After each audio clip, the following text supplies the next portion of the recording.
Robyn Crawford, good morning. Good morning. Let's start with the woman behind the fame, because you told me that she was thoughtful, she was generous. What was the Whitney Houston like that the public didn't know? Well, you know, I will start with where the public met her, which is on stage. And she loved her fans immensely, deeply. I'll tell you, we were playing, this was the first tour, and we were playing the Dome in New Orleans, which was a 50,000 seat facility. And the tour manager came backstage, and we're in the dressing room, and he says, listen, Whitney, the place is not full. There's only 10,000 tickets sold. And she was like, okay. And he was like borderline whether or not the promoter wanted to go through with it. Yeah. Because, you know, it wasn't full. Yeah. So she said, well, they bought tickets too. And she went out there, and they draped off half of the Dome. Yeah. And it was about 10,000 people, which were like 10 people. Yeah. And when the show was done, I asked her, I said, so how was it? She said it was a very intimate setting. So Whitney she was thoughtful and beautiful. One of the questions that I've gotten most over the past week or so since your story went public is why? Why now? Why would Robyn Crawford come forward now? Whitney Houston's been dead 7 years. There have been a number of documentaries already done. Why now? I savored my memories working with Whitney. And, you know, when I think of her and I think of the rise and how beautiful it was and the person behind that, that spirit, that strong, steadfast spirit that she had, it was a possession of hers.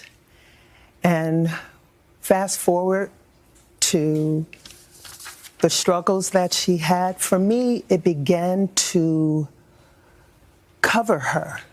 That person that I knew behind the gowns and, you know, all done, there was that person, that young woman inside. I could always see her.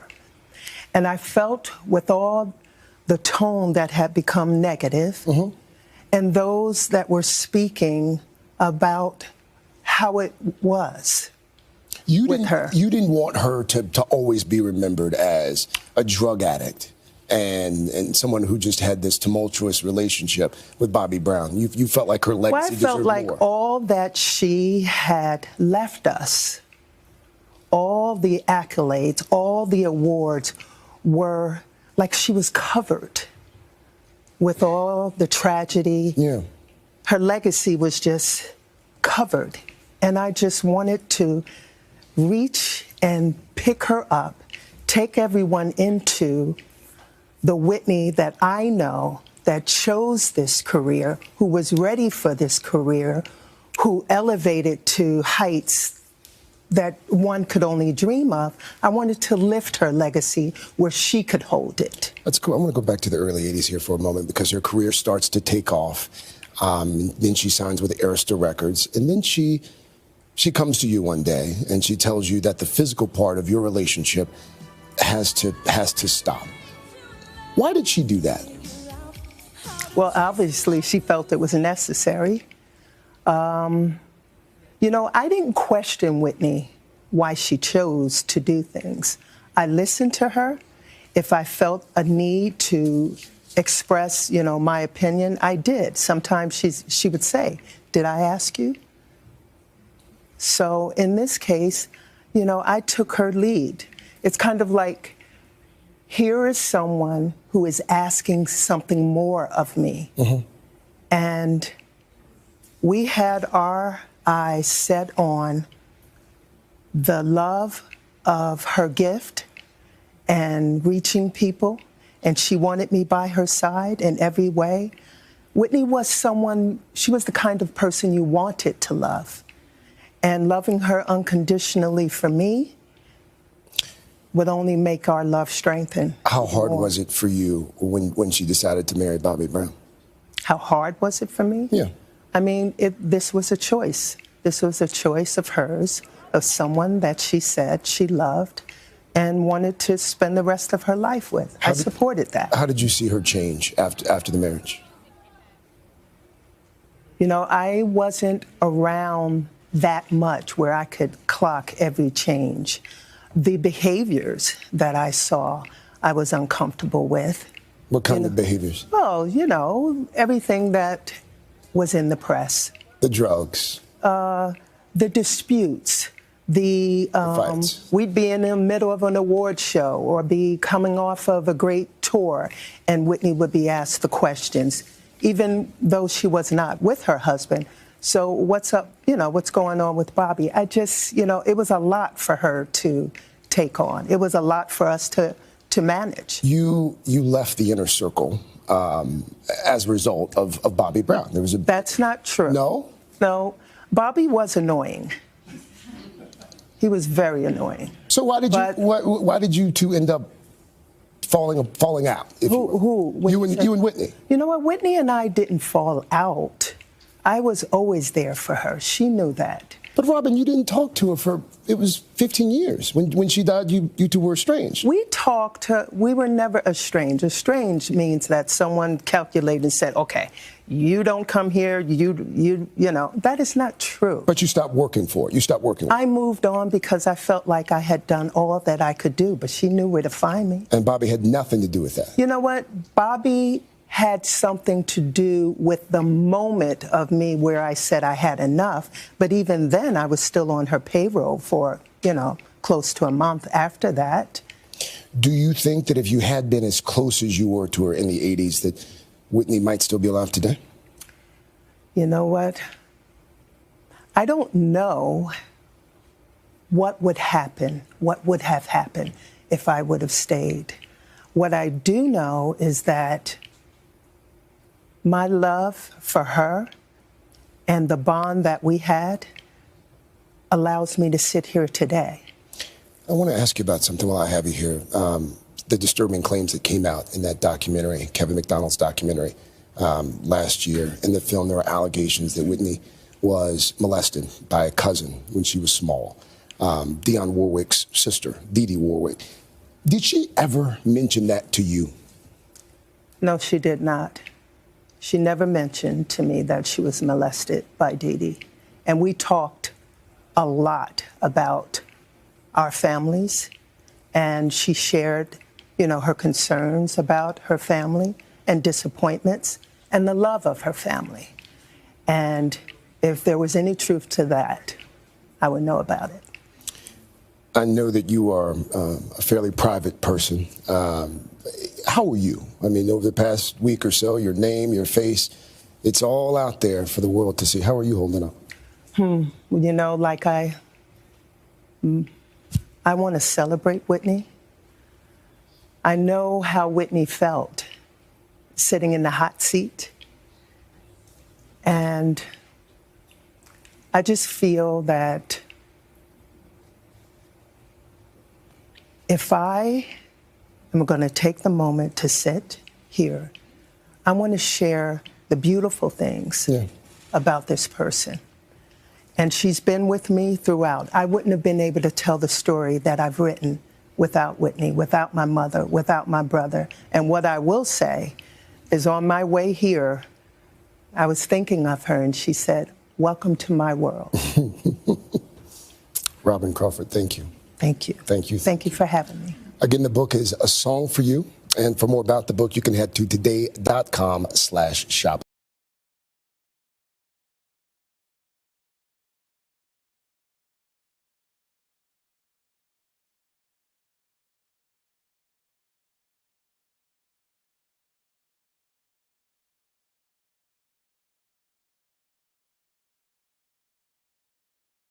I caught up with Whitney Houston as she rehearsed for her world tour. I wondered how she dealt with her meteoric rise to fame. I didn't. I just didn't deal with it. After the record had come out, I went immediately on tour. So everything that was happening was like just happened, and I was told that these things were happening, like, oh, your record went #1. I was like, oh, that's nice, you know, thank you. And I say, thank you, Lord, and go on and do my gig, you know. I really had no time to bask in it, you know, which is, I thank God, because I think once you can sit back and actually realize what is happening to you, I think you start to think how great you really are. And for me, it was a joy to sing. I love to sing. I love music. I always have. I was raised in it. I was born into the show business kind of thing, and my mother gave me all the warnings of what could happen to one who got so big for themselves, you know, that got so big that the very ones you see going up are the very ones you're going to see coming down. So I just kind of kept a level on it, and knowing that I can't be greater than God, you know, I can't be no bigger than Him, so. You talked about just having a normal childhood. One of the things that goes along with being a kid is being teased. Yes. And you talk about oh, yeah. when you were younger. Oh, yeah, yeah. In grammar school, I was teased a lot because I think I had light skin and my hair was long, you know, and my mother dressed me a certain way, and, you know, as opposed to the other girls, you know, who were my age, but who looked a lot older than myself, who were sometimes a lot darker than I was. You know, you had that conflict of light and the dark thing, you know. I think Spike told it the best, you know, that it was a problem, you know, in my childhood growing up, that I got teased a lot and got picked at a lot, but I overcame it. It was no thing for me. It just taught me to stand on my own. But Whitney's most traumatic experience as a youngster was the breakup of her parents. John and CICI Houston split when Whitney was 15.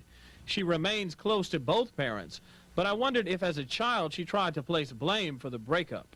You try to. You definitely try to, because automatically you get into the position where you have to take sides, you know. But we eliminated that, you know, by saying, my brothers and I sat down and said, listen, we are not going to do this, you know, although sometimes it becomes that, you know, mommy's way, daddy's way, and, you know, that kind of thing. But we decided that we weren't going to do that, that we would try to balance it as best as we could, and it's hard. It's really hard. But we all three of us know that our parents love us, and that we have to be understanding as my mother as we are to my father, you know, so what do? You try. During this time, her faith in God and singing helped her through. She told me there was another incident where God helped.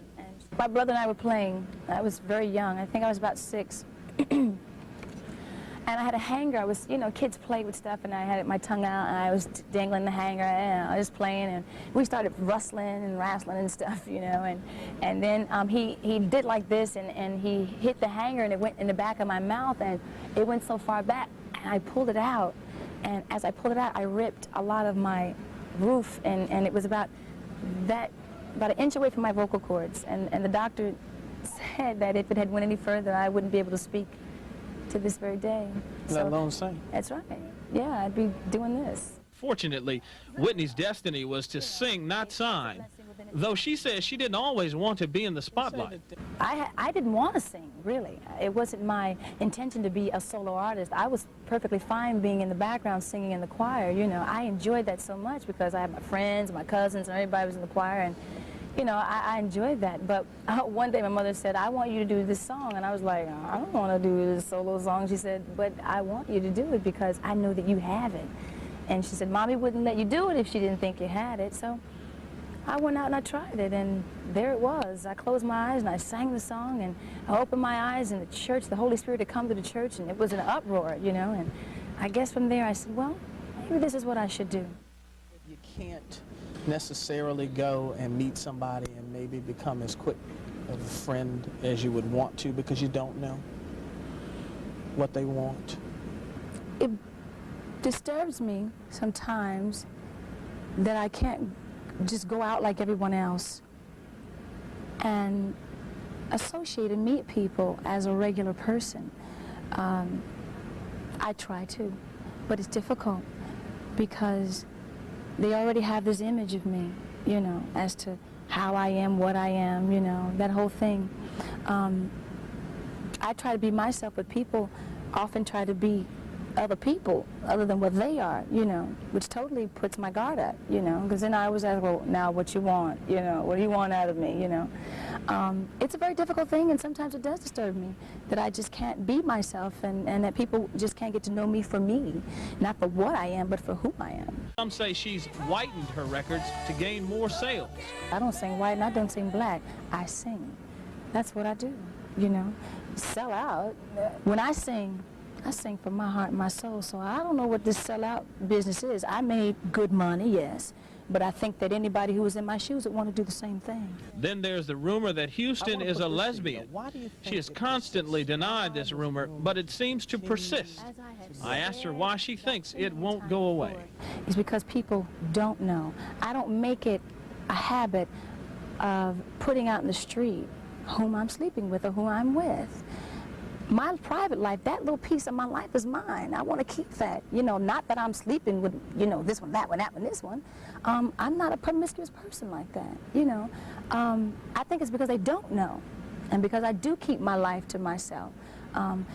You can't establish a relationship in the eye of the public because they'll tear it apart. You know, even if you try. Just recently, I became friends with Randall Cunningham. Now they got us married. You know, I'm having Eddie's baby. You know, I've come from being a lesbian to a whore. You know, so I mean, I just think they just make you to break you. The Eddie she speaks of is actor Eddie Murphy, who she's been romantically linked with.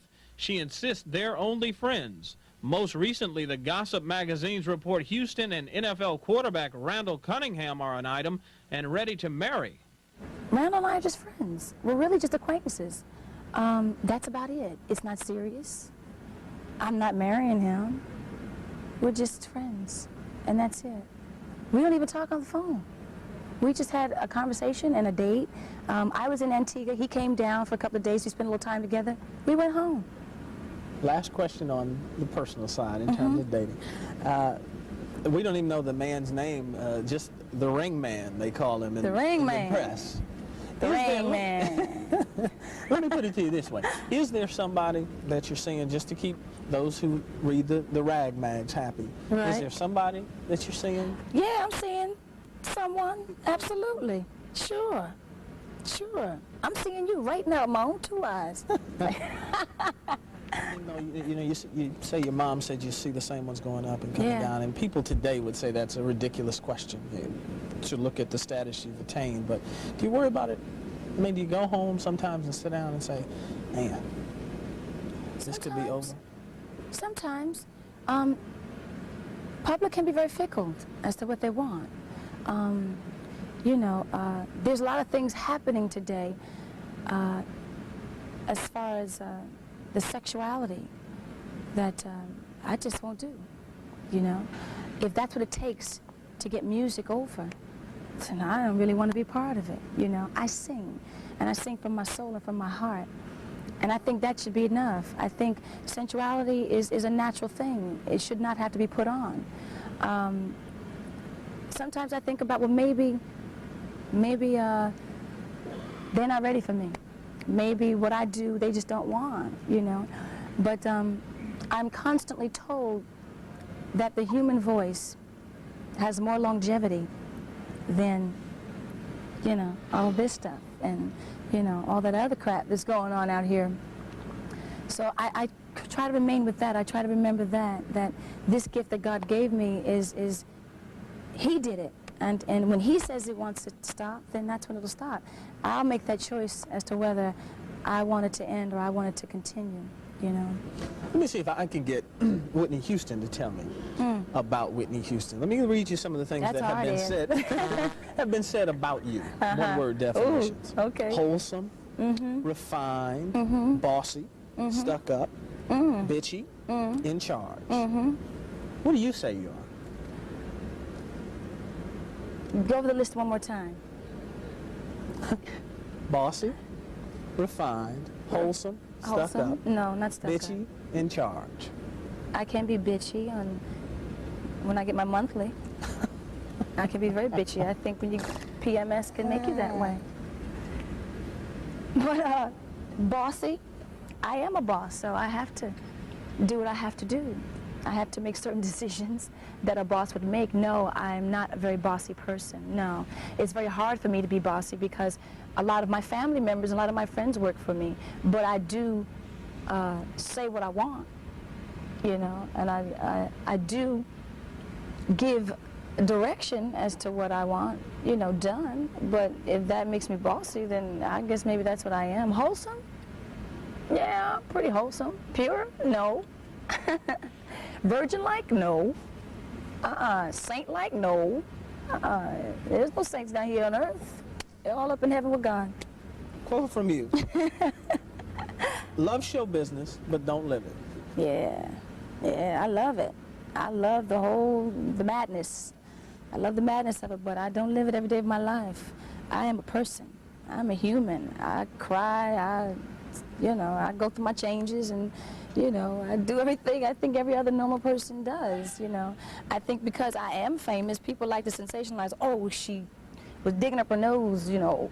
Well, a lot of people dig it, they blow their nose, don't they? People do that, you know, but, you know, you become like this icon to people when you are famous, but no, I don't live it every day of my life. When I am not on stage and I'm not doing what I'm doing here, I am just Nippy. That's where I am. I asked Nippy, which by the way is a nickname her father gave her as a child, what the future held for her. Well, I'm going to do some movies, I think. Try my hand at that. How soon? Very soon. Very soon. I am going to do a film with Kevin Costner, which I think is really great.